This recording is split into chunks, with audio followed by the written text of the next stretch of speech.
Okay, so a quick preamble. The reason I want to watch this is we watched a video by Asmongold recently where Asmon was making fun of a video by John Oliver. Now, of course, we only watched a small clip because there's only so much watchception that you can engage in before you're not really watching content anymore and you're just kind of flirting with the idea of content.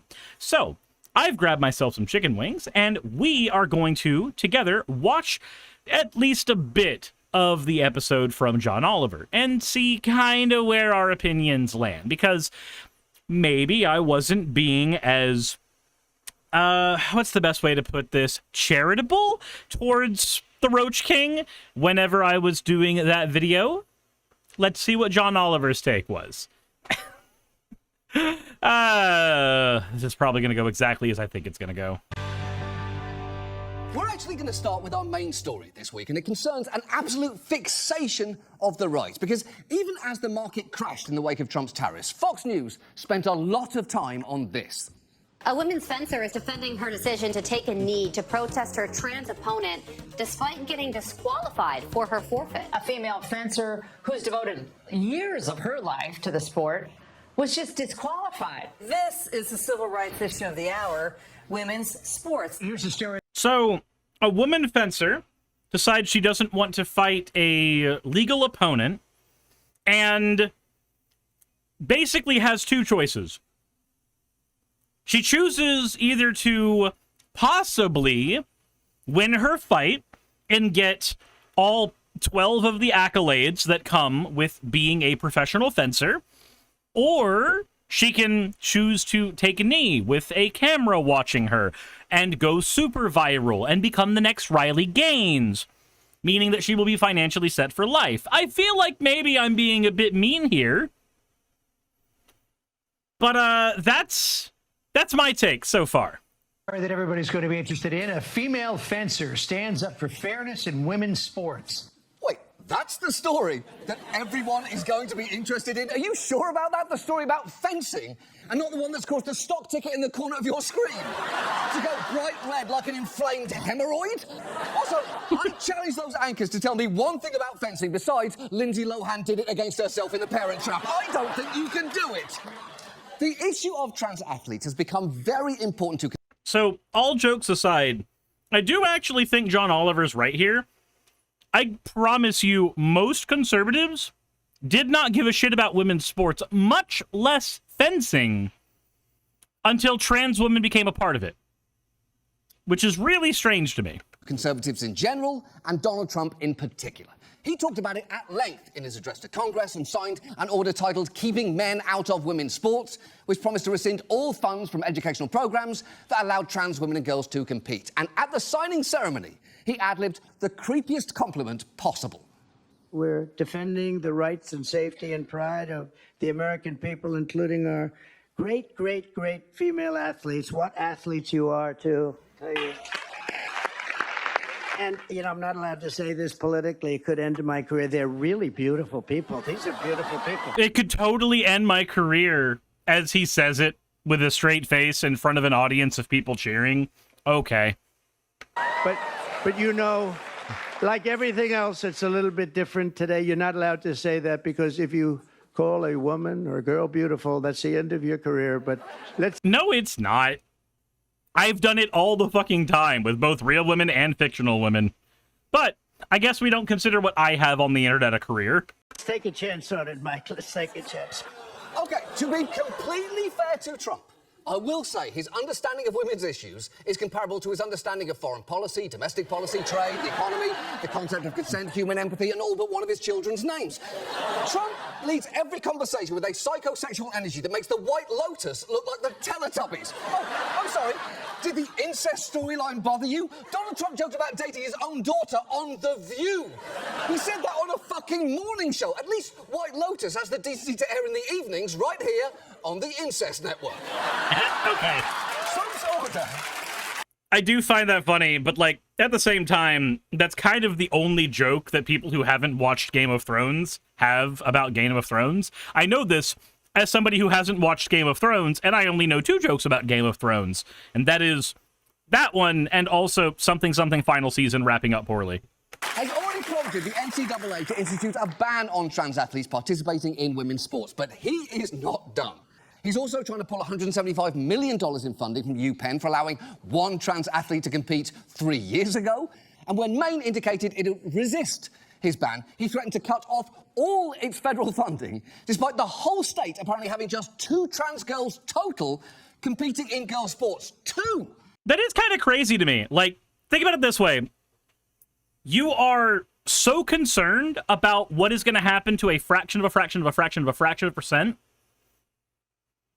You are so concerned that that fraction of a percent is going to have an undue influence on your sport. And yet, what we don't see across the board, which we should see if this was really an issue, is women who are trans, winning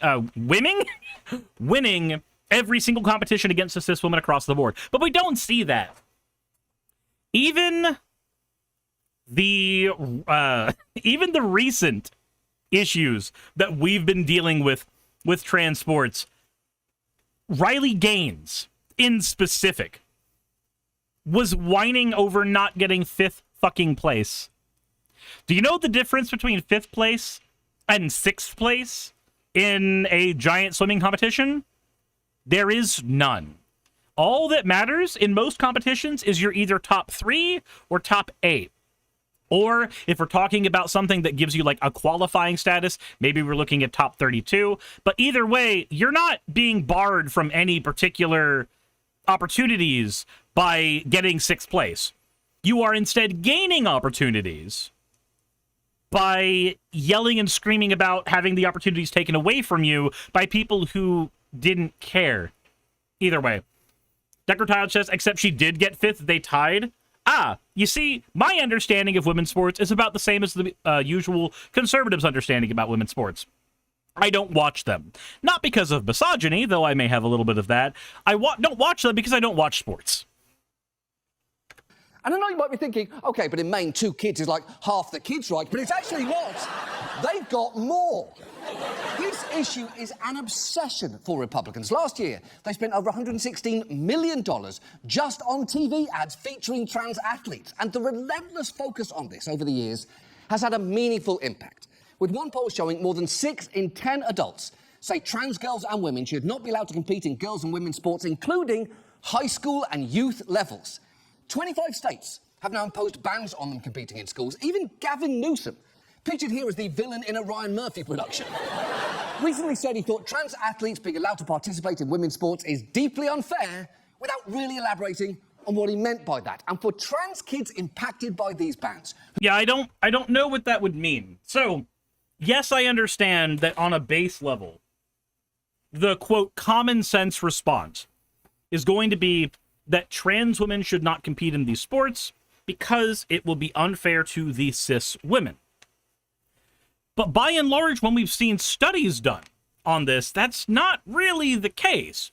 Assuming that the trans woman has gone under HRT and has been on HRT for at least a year. I am not an expert on these things, but I do know that that is generally what the studies have shown when I have looked at them. Again, with a non-professional autodidactic eye, but I seem to have come to the same conclusion that the professionals in charge at the Olympics have come to. So... who just want to play sports with their friends. It's been hard, as this 15-year-old girl in New Hampshire explains. It's been stressful and difficult. It's been annoying. I felt very annoyed and upset that this has been happening and that it's been happening towards a vulnerable community, like the trans community. Yeah, and honestly, annoying is an understatement there. Annoying is what you say when your friend is late, or your Wi-Fi is spotty, or when you're a chicken minding your own business and suddenly you're on the news. You're hanging out, eating dirty snow with 7 or 8 close friends, and then boom, all of a sudden the AP is doing a close-up of your feet. That is annoying. But I know... that was oddly specific, John, but, you know. Either way, yeah, annoying, I guess, is the word that you could use, but I would probably use terrifying, only because the trans sports thing doesn't exist in a vacuum. If it existed in a vacuum, then yeah, it would be annoying. It would be frustrating. It would be a civil rights issue, but it would not be the biggest deal in the entire world. When you couple it alongside everything else that's going on, you see that it's one of like 12 billion things that conservatives are doing to try to eradicate trans people from public life. So, I don't know. Maybe it's just me. But maybe some trans men should be participating in women's sports to kick the ever-loving shit out of every single notion about this debate. Because I promise you, the trans men who transphobes think are just women are going to be dominating most of those sports. If every single measurement that they are concerned about holds true. People have strong opinions on this subject. In our post-election show, I said there are vanishingly few trans girls competing in high school sports anywhere, and even if there were more, trans kids, like all kids, vary in athletic ability, and there is no evidence that they pose any threat to safety or fairness. After that show aired, J.K. Rowling herself issued the single longest tweet I've ever seen in my life, in which she claimed, among other things, that I'm... That's not a tweet, that's a memoir. ...happy to watch females suffer injury, humiliation, and the loss of sporting opportunities to bolster an elitist postmodern ideology. And honestly... Dan, do you have a link to that story? Could you send that to me? It feels a bit weird to catch that much heat from the creator of Harry Potter, especially when I clearly look like what would have happened to him if they just left him in that cupboard for the rest of his life.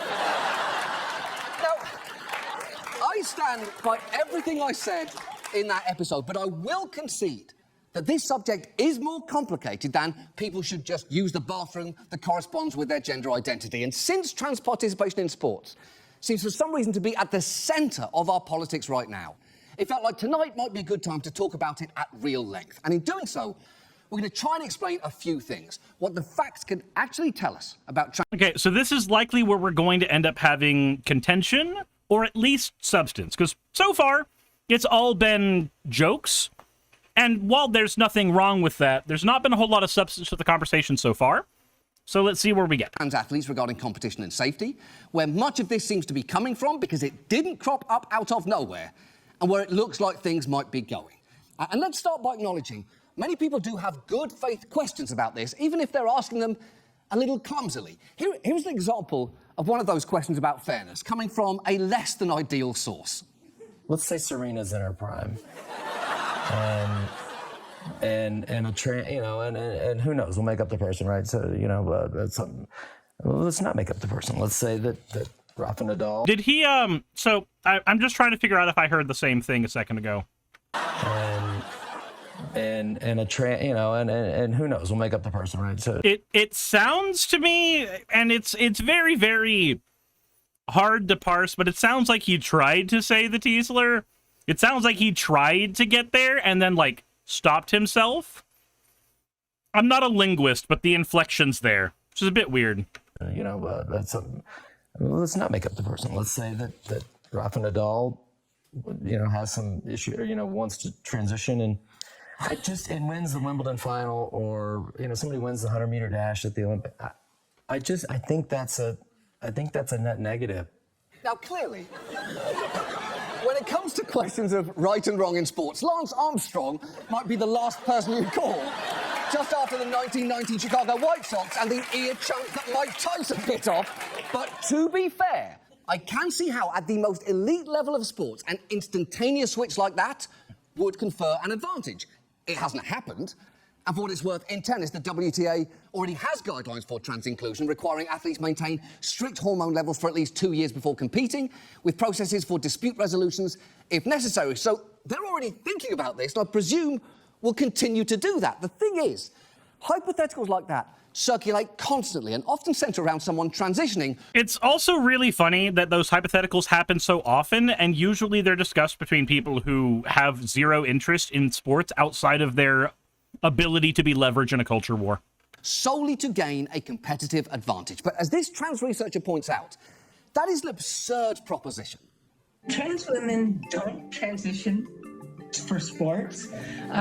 No one has ever said, oh yeah, I think I'd like to be a woman so I can do well in women's sports. When you go through a gender transition, you lose so many things in life. My own mother said she never wanted to speak to me again. I lost friends, family, got divorced. You'd go through all of that just to win a medal in sports? No. Trans people transition because it's the only way that we can live happily. Right. No. And that's basically been what I've heard every single time that I've had this conversation with someone who is trans, is why would I willingly give up so many aspects of my life just for this one thing? No one says, I'm going to transition just for the sake of sports. The same way no one says, could you please send me more messages about two-factor authentication? Or, when I walk down the aisle, I'd like a solo violin cover of A Bar with the Bar by Kid Rock. That is just a made-up person. Still, let's engage with the underlying premise of that question from the world's most famous sports cheater, that those assigned male at birth are automatically going to have certain immutable physical advantages. That gets raised constantly, which is why... Yeah, I had this argument with a friend, and I remember pointing out, like, HRT affects grip strength, HRT affects arm strength, HRT affects bone density. It affects all of these things that we would normally look for in somebody who is trying to compete heavily in sports, and it affects a lot of them negatively if we are talking about somebody using HRT as a trans femme person. So their response was, yeah, but there's certain things that never change, like your twitch muscle fibers. And I promise you, I had never heard the word twitch muscle fiber used in the context of skateboarding ever. I have never heard a professional skater talk about that, and I've never heard a doctor of medicine talk about that in response to that either. I'm not saying that it's not a thing. I'm just saying, if you have a specific example like that, you've maybe listened to somebody who's tried to find the one thing that is maybe not entirely changed. And again, I'm not an expert. I don't know how much of an effect that has on anything. We're going to spend most of our time talking about trans women and girls, even though in these 5 states, these bans impact trans boys in schools too.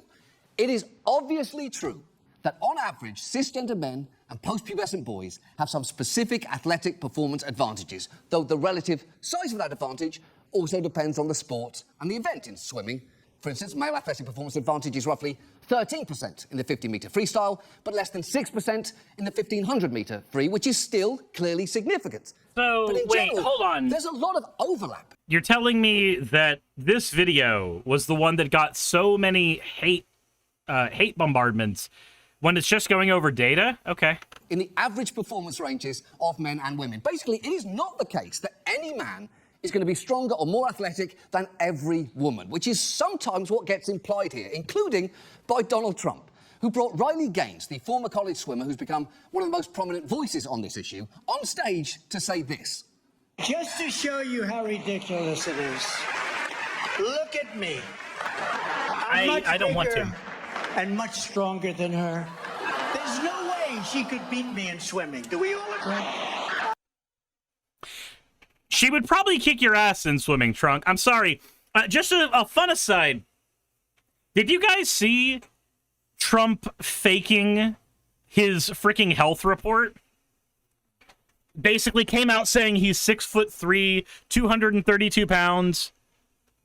There's no way. It was a report that said that he was in not only perfect health, but like Chris Hemsworth level peak human condition. That is not what condition he's in. I'm sorry. If we're going to play the conservative I can clock game, I can clock Trump as obese. Just like I can clock myself as obese when I look into the mirror. Anyway, be right back.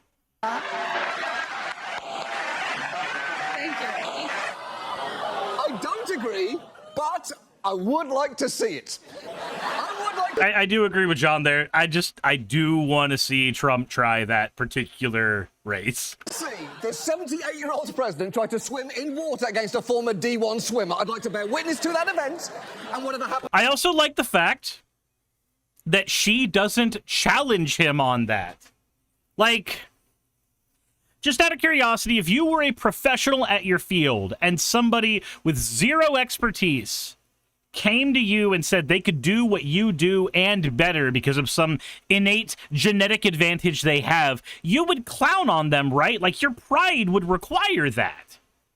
Nah, no pride here. ...happens after it as a result of it occurring. But crucially, when it comes to trans athletes who've medically transitioned, studies of cis athletes are not necessarily relevant. A lot of medical gender-affirming treatments like hormone therapy have a meaningful impact on body and hormone composition. So the question then becomes, what do those impacts mean for athletic performance? We spoke to scientists on all sides of this issue, and the one thing they actually agree on is that, in part because the number of trans athletes is so small, the body of research specifically about them is extremely limited. There are a bunch of studies comparing specific anatomical features like muscle mass in women who transition, but which don't directly speak to their impact on athletic performance. But we were only able to find 12 studies that actually tested trans adult women's physical fitness in a lab or other performance scenario. 8 have a sample size of less than 20, and 2 are of a single athlete. And look, I don't have any scientific experience, even though I look like a cross between a scientist and the profoundly sick mice he's studying, but you probably shouldn't draw broad conclusions off a sample size of 1. Those 12 studies generally find that medically transitioning does impact trans women's performance, but disagree on how or by how much. That researcher you saw earlier actually published the only longitudinal study to date of multiple athletes studying the impact of transitioning. Wait a minute, this is the part that Asmongold cut out? This is the shit that he cut out?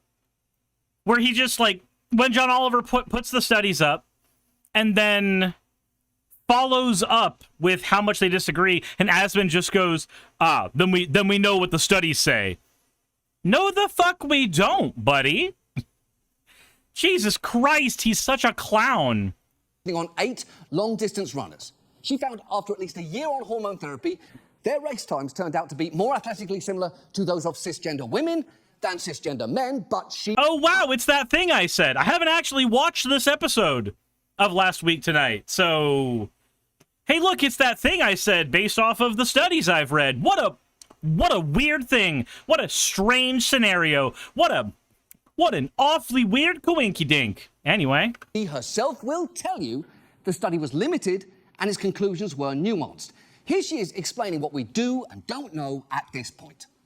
It is undoubtedly true that trans women will maintain advantages in some sports. Is it? Okay, so this is where it picks up, where Asmongold kept the part of the clip. This is where the clip continued on his channel. That's really funny. That's really interesting. Probably not so much in endurance sports, but in size and strength sports. Trans women will also have some physiological disadvantages. Our larger frames are now being powered by reduced muscle mass and reduced aerobic capacity, and that can lead to disadvantages in terms like quickness, recovery, endurance, things that maybe aren't quite as obvious as being bigger and stronger. Right, bigger and stronger bodies are not automatically advantaged in every scenario. I mean, put The Rock in a pure bar class and see what happens. I mean, we know what would happen. He'd take a video of himself, caption it, "Mad respect to these mamas, everyone go see Moana 2, and try to use it to sell his tequila before eating 13,000 pancakes and drinking a cow. We know what would happen. But the degree of difference here matters, because we expect a certain amount of difference in athletics. Taller basketball players are expected to compete against... Yeah, so I don't know if Asmon cherry-picked everything, because I don't know if he edits his own videos.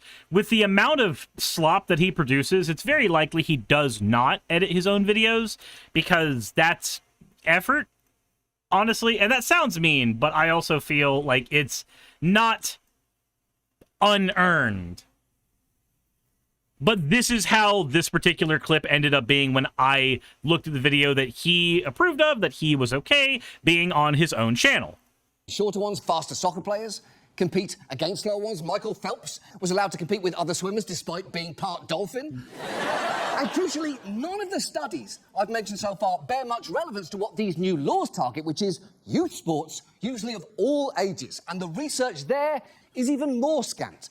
We have no research about how being trans or undergoing gender-affirming treatment impacts athletic performance in teens. And when it comes to kids before the onset of puberty, I could talk about the studies showing the subtle performance differences between boys and girls, but I'd argue when you're talking about 7-year-olds, as a practical matter, that's a point where lots of school sports are co-ed anyway, and a key difference between competitors on a field can come down to whether a kid was born in October or April. And at this point, you might be saying, well, I don't need to wait for scientific research. This is all common sense, and I know what I've seen online. But a lot of what you've seen may not be quite what you think it is, both when it comes to trans athletes' impact on competition or safety. And let's start with competition, because there's a big number that you tend to hear a lot. Listen to this. A shocking report from the United Nations states over 600 female athletes have lost close to 900 medals to transgender opponents. So I have not heard these numbers before. This is new to me. This one is new to me. I'm interested to see where this goes. Female athletes have lost nearly 900 medals to transgender athletes. You had the United Nations study come out not long ago about 900 medals for females that ended up going to transgender athletes. Yeah, 900 medals. That is a go-to statistic. It was even cited on the floor of the Senate during their debate over a trans sports ban and featured prominently in J.K. Rowling's latest tome. But we got curious about that number, so we looked at that report, and it turns out, first, it wasn't produced by the UN. Oh, okay, so lie number one. It was submitted to it by a special rapporteur who herself said its findings do not necessarily represent those of the UN. And if you go online to the footnote that it cites and click on it, you get sent to this website, She Won, where anyone could submit an instance of a cis woman losing to a trans woman anywhere in the world in any competition, big or small. The author of that report insisted to us I did not rely only on this source, but I will say the numbers she cites do match what was on the site back then, and they included competitions all the way back to 2001 and down to the level of a fun run in Topeka, Kansas, and an Irish dance competition. Asmon, you shouldn't have a fucking channel, my guy. If this is the level of misinformation that is all you need to come to your conclusions, you should not have a platform where you give your opinions to other people. I'm sorry. As well as activities where gender confers no advantage, like poker. What? The poker? That was... Sorry. Women have an advantage in poker, okay? It's called breasts. It's called something that distracts the other poker players. I'm kidding. That's not actually how anything works at all, and people at a professional level do not end up falling for shit like that. But, come on. This is the level, Asmon? This is what you were okay with? This is all you needed to come to your conclusion? What a fucking clown. Also, over 100 entries on the list are in the field of disc golf, which, if you're unfamiliar, involves frisbees being thrown into this thing, some kind of Guantanamo for birds. And as if that weren't enough, the way they got to that 900 number has to do with how they counted the wins, because on the list, one trans woman finishing first counts as 3 denied medals. The logic being the second place finisher should have come first, the third place finisher should have come second, and the fourth place finisher should have come third. Wait, this is... Huh? So what should have been 900 major competitions swept by trans people, okay, we have to cut that number down by a third. Now it's closer to 300, and 100 of those are disc golf, so it's 200, and a bunch of those are poker and Irish dancing, so maybe it's closer to like 120. They really inflated these numbers, and these are these aren't even medals that matter in every case. This is any competition of any kind whatsoever. So what of the if we used a just generic thing, right? How many sports exist that have a professional and an unprofessional grade? And how many games are played at a professional level versus how many games are played at an unprofessional level? There's just spitballing, let's say 90% more games played on an unprofessional level, right? For every one professional game of basketball, there's maybe 10 games of pickup ball that are had across the entire United States. So, like, that's me being super generous. So you've got what, maybe like 15 medals? Just 15 medals gone? That's what it looks like.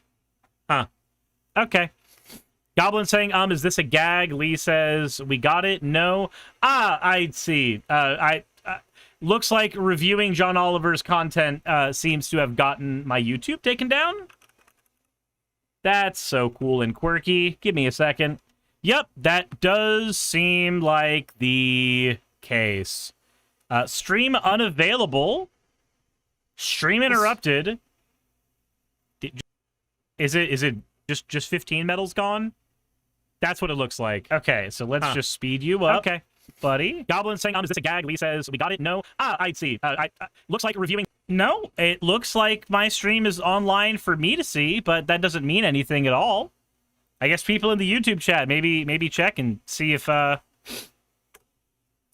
got taken down.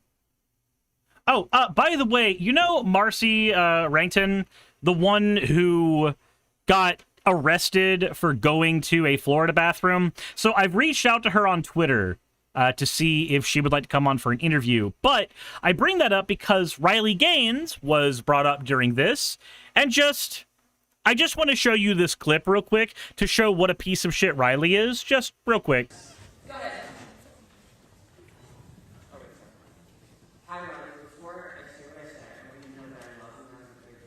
Hold on, we need to actually increase the volume of this because we can't hear because Twitter is a well-run site. There we go. Pull that all the way up. All right, let's try again. Go ahead. Hi, Robert. Before I say what I said, I want you to know that I love you and I'm very pleased tonight. I recently became the first person to be arrested when I get fans back from home. All right, so this is Marcy saying she's the first person to get arrested for being in the bathroom. Because I was uppity enough to use the bathroom to wash my hands. I spent a night and a day in the gym in a filthy cell with very scary people. I spent about half my time bawling. If I get convicted, I could spend up to a couple months in jail, where I would have my head shaved, I could teach you in prison, and according to statistics on most trans people in prison.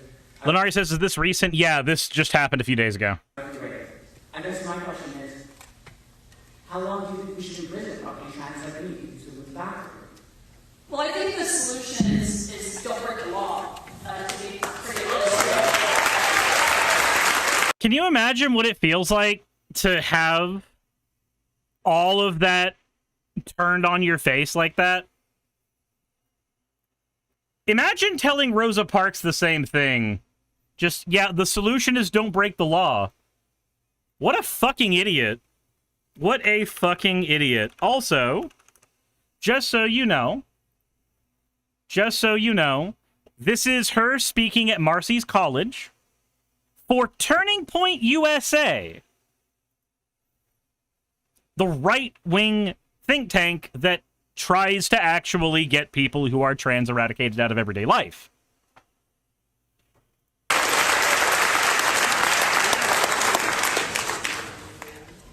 Don't break the law, you don't have to worry about it. Gotta lick the boot. Next And then Marcy just responds with, go lick the boot. question, I don't even know what you're saying. Don't break the law. That's why we have law enforcement officers, is to enforce the law. So if you have to go to jail, if you have to shave your head, that would be entirely the actions, the consequences of your own actions. Therefore, it's not my decision to decide how long you have to stay in jail. But truthfully, I do hope you would know my. Go ahead. She says, but truthfully, I do hope you go to jail. But truthfully, I do hope you go to jail. So I just want it to be known, if we're going to be talking about Riley Gaines as a person, she's a fucking monster. She's just a monster. To be specific, in case you did not hear anything that was said there, because it was hard to hear, Riley said, next question, I don't even know what you're saying, don't break the law. That's why we have law enforcement officers, it's to enforce the law. So if you have to go to jail, if you have to shave your head, that would be entirely the actions, the consequences of your own actions. Therefore, it's not my decision on how long you should go to jail. But truthfully, I do hope you go to jail. After Marcy says, I should have known my own place. These are the comments of a sad, terrible loser. So when we looked at the fencing thing earlier, the reason I made my comments about you can either be the person who wins this co-ed competition and have your 20 seconds of fame within your tiny bubble, or you can have unlimited fame, unlimited money, unlimited everything, as long as you are willing to throw another woman under the bus simply for being trans. Because when you are a cis woman and you are competing against a trans woman in a co-ed sport, you have two options. Option A gives you a tiny amount of fame, a tiny amount of credibility, that is winning your competition, which is a gamble. Or you can get the much less risky gamble, but much more guaranteed fame in a further and further right-wing society of posting that online and being called a hero by right-wing nutjobs for the next 5 years. Honestly, in terms of simple math, the decision makes sense, even if it is one made simply by someone who is being monstrous. Trans women should be allowed to compete in women's sports. If you have concerns about that, then figure out exactly which muscles coincide with which sports, figure out exactly which sports trans women have a specific advantage in, and then do not separate those sports by gender anymore. Separate them based on those physical advantages, because theoretically, that is what you wanted that separation for in the first place. But nobody's ever going to do that, because that would be nightmarishly stupid and asinine and also dumb. Anyway, back to John Oliver. I can't wait for my YouTube channel to get taken down again. And look, some will argue it doesn't matter how minor the competition. The women on that list were all unfairly deprived of their rightful place. But even some of those women don't feel that way. This one, a disc golfer, has publicly stated she's happy to see trans people in disc golf. And an amateur cyclist named Kristen Chalmers is actually on the list twice, because for some reason a single race she lost is on there under two different spellings of her name. She came in third behind two trans women, but she has made it clear they are her friends and she has no problem competing with them. I think that it would be ridiculous to say that my life is being ruined by getting third in this. It would be ridiculous to sacrifice other people getting to have fun in a sport that they love on the weekends so that I could say I was the state champion. You can tell she's not upset because A, she's giggling through that interview, and B, that is a very happy-looking photo. I have, and this is true, never once smiled that freely in my life.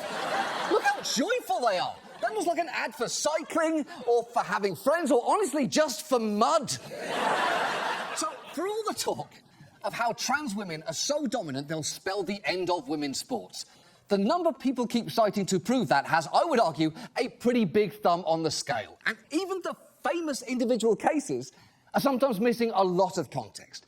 You may have seen this photo of two trans high school runners in Connecticut coming first and second at a state track meet. They were the subject of a lawsuit, claiming, among other things, their participation wasn't just unfair, it threatened to deprive their competitors of scholarships. But you should know, one of the plaintiffs actually beat one of those girls twice just 2 days after the suit was filed. Also, most of the plaintiffs ended up getting scholarships, while these two did not. But the most famous example... That's way more funny than it should be. Like, I'm not happy that two trans women didn't get their scholarships, but it is way funnier that right after filing the suit, you just beat them anyway. Like, I guess it's that trans women are allowed to compete in sports, but they are not allowed to win in sports. They are allowed to be part of competition, but their wins have to always be stripped away from them. I feel like there may be a historical incident where something like this happened at one point, but I can't put my thumb on it, and I'm not even being coy right now. This just feels like I'm describing something that happened in the past, like way in the past, that we as society learned from, and then just repeated it again. I don't know. Lenari says separate but equal. You'd have to give me a specific example. You may be correct. Chess, that was also a trans one. That's weird. Is probably Leah Thomas. As you probably know, she's a swimmer who initially competed on the University of Pennsylvania men's team, including 1 year while undergoing hormone therapy as part of her medical transition, as per the NCAA's rules at the time. She made national headlines after she won the NCAA championship in the women's 500 freestyle. She got a good time in that race, her best of the season. Although it was also a full 9 seconds behind the record set by Katie Ledecky. It's also the only race she won at that meet. She came in 8th in the 100 freestyle, and in what's weirdly her most consequential race, she tied for 5th in the 200 free with Riley Gaines, who catapulted to conservative stardom off the back of that race. And I will let Riley herself tell you the story of how Leah Thomas and the NCAA wronged her. I look up at the board. Before I even looked at my name, I looked at Thomas's name. And I saw the number 5, and I looked beside my name, and there's a 5. The NCAA official looks at Thomas and myself and says, "Great job. But you guys tied, and we only have 1 trophy. So we're gonna give this trophy to Leah." Thomas held the trophy for 5th place. Gaines held the one for 6th. They told me when pictures were being taken, Thomas had to have the trophy, which just reduced it down to a photo op. I hate to tell you this, Riley, but it's all a photo op. All of it is a photo op. That's what it is. That's what you did. That's what you did. You're sad that you tied. You were upset that you tied. What did you want them to do? Give you the 5th trophy and fuck Leah? Because, like, that would be the same decision and would be just as bad. Or, alternatively, did you want them to 3D print you a trophy that says 5th place so that one of you could be holding the nice shiny one and the other one in about 20 or so hours, when a multicolored trophy of that could be made, could be holding a near identical trophy that only looks good in non-HD cameras? I felt so belittled. I felt so betrayed. Okay, so a few things there. First, that's a story about how Leah Thomas prevented Riley Gaines from getting 5th place instead of 5th place. Second, those trophies look absolutely identical. Third, yes, it was a photo op in the sense that everybody arranged themselves for the purposes of taking a photo. And what we're talking about photo ops, I don't know, man, you were on the stage at CPAC, so an objectively drownable man could announce that he'd beat you in a race. That's about as photo oppy as it's ever gonna get. So, just so we are clear. Paladin pointed out neither of them were fucked. They sent her a 5th place trophy right after. So wait. She got 5th place. She has a 5th place trophy. She has everything she possibly could need, but now she gets paid money to be a mouthpiece. Man, can I be born an attractive cis woman so that I can throw trans people under the bus so that I can make just all of the money I ever could want and be catapulted to stardom? Because that seems to be the exact thing that you do. That seems to be the path to victory now. Like, within the atheist sphere, the path to getting a 400 subscriber channel is to deconvert from being an atheist and being a Christian grifter. In the right-wing sphere, getting 9 million hits on everything you ever do from now on is just being a pretty cis woman and screwing over a trans woman.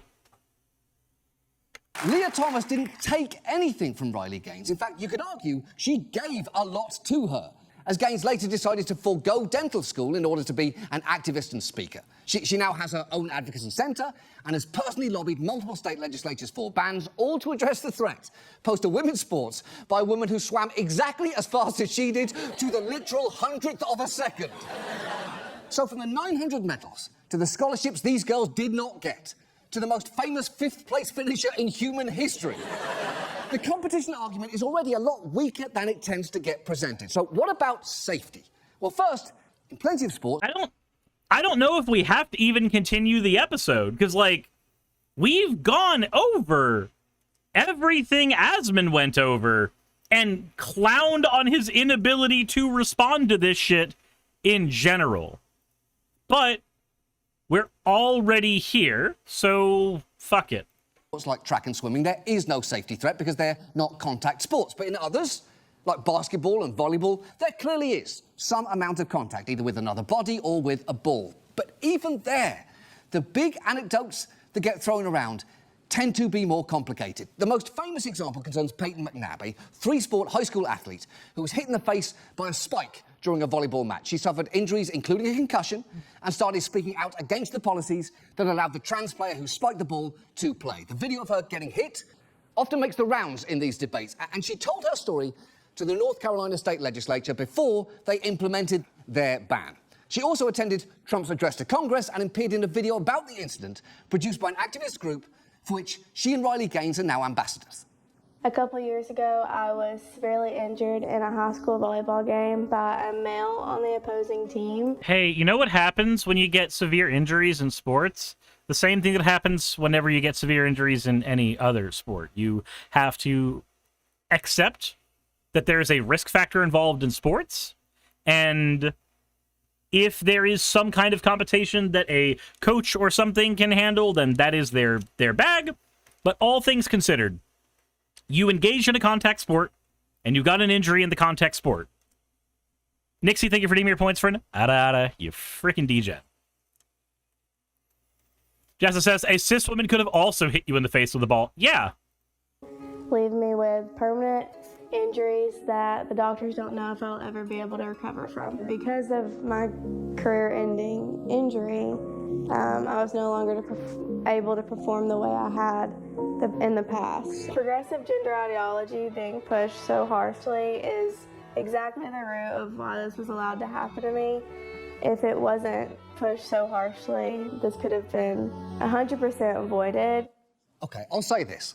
Unlike holding up a trophy with a 6 on it for 40 seconds, a concussion is genuinely traumatic, though for what it's worth, she did go on to play softball in the spring and did pretty well, judging by her school posting this image about her making the all-conference team and a local paper pointing out she helped her team to a 5-0 start. And I'm not saying hold up. You're telling me that this person who suffered a career-ending injury very shortly after said career-ending injury continued to just go play sports normally until she was told not to do so by an activist organization that needed her story for the fucking grift. That's what happened.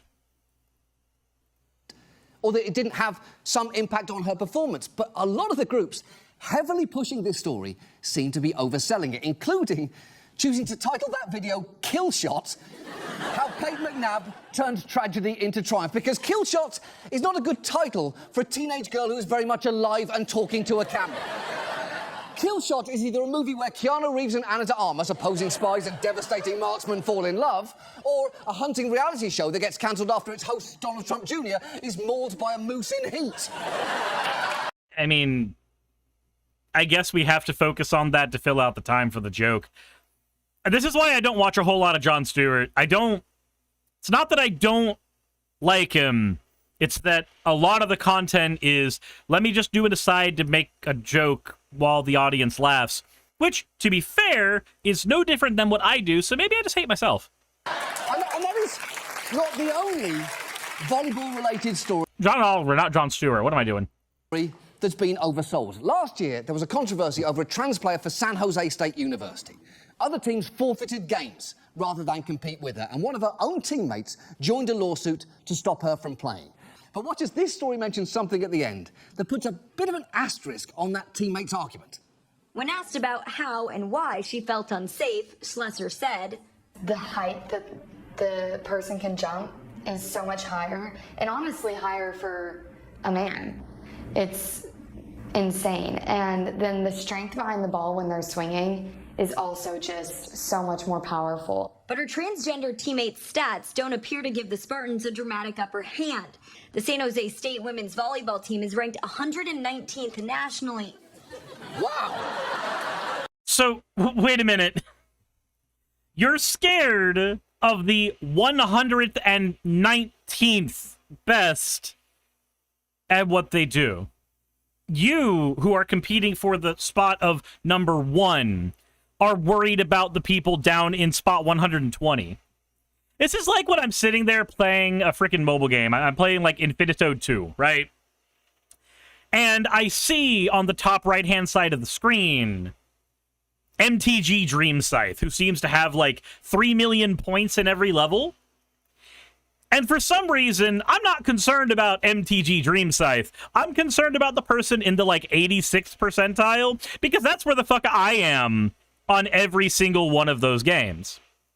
I feel like that says more about a lack of skill on your part than it does about the actual safety of the sport. You must be in a very competitive league, since it sounds like you've got one of the Avengers on your team, and yet somehow you're still only ranked 119th.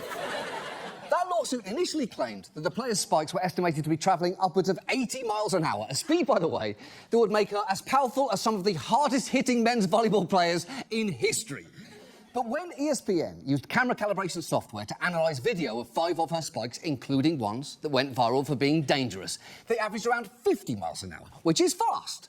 But it's also a full speed limit in the suburbs slower than what the lawsuit initially claimed. And look, they've since amended that lawsuit, deleting the 80 miles per hour line, telling us that it was a mistake and that they meant to say 60 instead.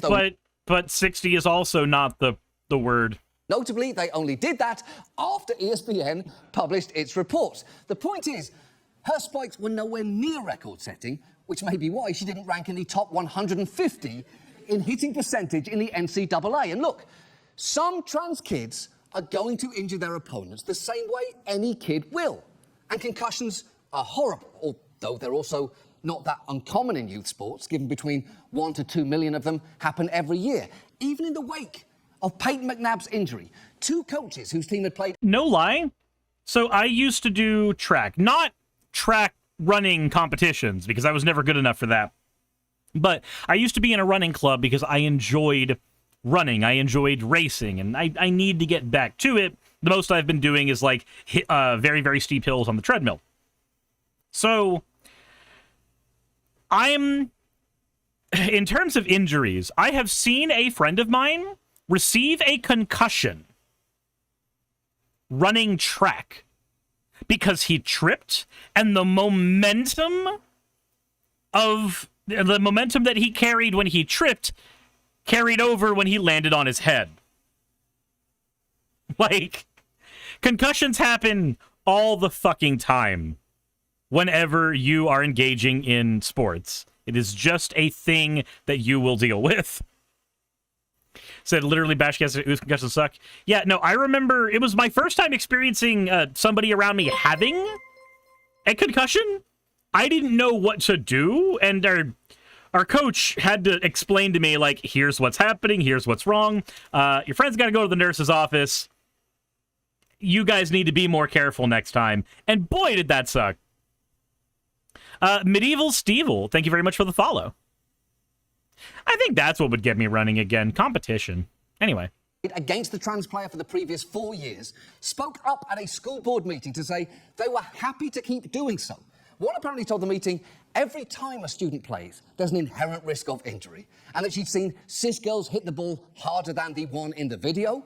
And the other coach asked if they're slated to play a team with a player who is 100% girl and she hits the ball harder than the player in question, should that game be forfeited? And that's the thing. The standard can't be no trans kid ever injures someone, because that's an impossible standard. And yes, if trans kids were injuring cis kids at much higher rates, then we could have safety concerns to address. But there's no evidence that's the case. And at this point, it is worth asking, what is really behind all this vitriol? Because again, I do believe that some speaking... This is where we're going to get to even more shit that Asmongold didn't get to. Just talking about women's sports. And the truth is, at the elite levels of competition, this isn't a cut and dry issue. But in many other cases, the opposition comes from a much more toxic place. It is not just about denying trans women the right to play. It's about denying them the right to exist. Mike Johnson basically said as much after the House passed its ban on trans athletes when he said this. We know from Scripture and from nature that men are men and women are women, and men cannot become women. That's right, Mike. As Scripture tells us, men are men and women are women, and God is his own son, and some mothers are virgins and some mothers-in-law are pillars of salt, and some daughters are sex partners, and colourful clothes are dream tellers, and brothers are murderers, but also brothers are backup husbands for wives, and babies can be for splitting in half, and water is wine, and also with you, sorry, and with your spirit. Now, the anti-inclusion camp objects to being called hateful, bigoted, or intolerant, usually right before or after saying something most would consider qualifies. Here is Riley Gaines doing just that. I don't want to be considered a bigot or a transphobe or all of those labels. Then don't be those things. Anyway. There's no hate in my heart. But me, myself, personally, I don't actually think this person is a woman. I don't actually think this person is a female. Therefore, when I say she, I feel like I'm going against my moral compass. Yeah, but it turns out there is a lot of distance between I don't want to be considered a transphobe and I don't want to be a transphobe. Even greater than the distance between you and first place in that race you make such a big deal about. Yeah, that's the thing. Like, it's like saying I don't want to be called a racist versus I don't want to be a racist. If you have a disparaging opinion about somebody based on their race, then that is a racist opinion. If you vocalize that opinion, then that will be considered the perception of a racist opinion. But you had the racist opinion. Anyway, so that was the entirety, it seems, because we're almost at an hour now. That was the entirety, it seems, of the video that Asmongold very, very conveniently clicked through instead of actually watching every bit of. And it's really interesting to me to see that the arguments that were presented by John Oliver actually made perfect sense. It's a lot of arguments based on data. It's a lot of arguments based on observation. And you know what? I'll even use the word. It's a lot of arguments based on common sense. Not that that word holds any actual meaning. But because of that, because of all of that, it is interesting as hell to me that Asmongold chose to have the opinion of, what was it? Here, I'll find it for you. This is interesting to me. All right, I found the comments. This is the opinion that is held by Asmongold fans. I'm going to assume this is indicative of most of them because that is the same level of scrutiny that Asmongold gave when he was looking at the research that John Oliver presented. Asmon is unironically correct, though, and John Oliver did zero scientific research or data analysis. Then how the fuck did he know what the content of the 12 studies he presented were? That's weird. Anyway, he was just saying the party line. The party line? The party line! The party can't even decide what the fuck it wants to do if we're talking about Democrats when it comes to trans people, as evidenced by Chuck Schumer. But, okay, sure. Asmongold is as milquetoast as it gets. His opinions are pretty much almost always spot on and aligned with the majority of people. Did you know that you just did a fallacy? Opinions being aligned with the majority of people has nothing to do with their truth value. Anyway, he is the middleman, the people in the center. Again, you've engaged in a fallacy. Your position on a political compass does not dictate how correct you are or are not. He's the average person's viewpoint. No, he's Asmongold's viewpoint. And if your viewpoint aligns with Asmongold, then that is a thing you have to take some time to look into yourself about. He may be right, he may be wrong, but it being the viewpoint of the average person doesn't matter. Once upon a time, the average person's viewpoint on slavery was that it was a net positive thing. Anyway, he's 100% not a right-wing grift. You're right. It's not a right-wing grift. It's just his shitty opinions. He isn't even remotely close to right-wing. I don't know. I find that most people who consider themselves apolitical tend to just be right-wingers who call themselves apolitical because they recognize that they didn't take any time studying to figure out why their opinions are what they are. They just kind of gut react to everything. And then he says, he's more like a classic liberal. So, Shumagorath1751, do you know what a classical liberal is? Do you know what a classic liberal actually is? They're a person who is very, very, very hell-bent on capitalism being a good thing, which generally means that they are more right-wing than they are left-wing, as most left-wingers tend to be more socialist, tend to care more about things like communism. You have a bunch of liberals who were on the left wing, but liberal, by definition, is going to be more capitalistic. And every single person who's ever used the term classical liberal to describe themselves is basically somebody who's just a reactionary. When I hear that word, that's what comes to my mind. Because a classical liberal is not the same thing as the everyman in America. Anyway, I thought that was interesting, so I wanted to go ahead and pop that one up. I read that comment. It stuck out to me. Thank you for the hydrate, Van Briggs. I appreciate it. Paige says, I also want to seem like they're in the middle in order to recruit more people. I don't know if it's always for recruitment. I find that people who like having a lot of friends around them and generally do not like, or they like being the person who always has the, quote, correct opinion, will usually label themselves as some kind of centrist because it's a way to appeal to most people around them. Whether or not that's for recruiting purposes, I don't know. It depends on who it is, I guess. But I generally see people label themselves as a centrist by using words like, oh, I'm fiscally conservative, but I'm socially liberal, which just means that you don't like thinking too hard about your opinions. Also, Leon Sable, thank you very much for giving out a community sub. The reason that I say that is most fiscally conservative positions end up actually harming minorities, which means that your socially liberal position is worth nothing. It is actual horseshit. For instance, most conservative fiscal analyses would like to pump more money into our police and prison systems as they currently exist, without spending money on studies to figure out how to reform either of them into something that does not just end up being an extension of what we had originally as slavery. A social liberal should not be okay with that opinion. But if you're a social liberal who's fiscally conservative, then you literally cannot put your money where your mouth is when it comes to your progressivism or social liberalism. Anyway, that's my 5 minutes, 6 minutes dedicated to that comment. That is my 55 minutes dedicated to Asmongold and the video that he was responding to. We mostly talked about Asmongold as opposed to looking at Asmon's video, because we already did that in a previous video. Anyway, let me know what you guys think in the comment section below. I know we are really, really late, and this one is a very, very long video. Thank you for sticking around if you have already. And remember, this is a fun stream where fun things happen, like particular liberal commentators not watching my stream because they're a VTuber. I'm a VTuber, rather, and they're just not that part in their journey. Insert end of video tagline here.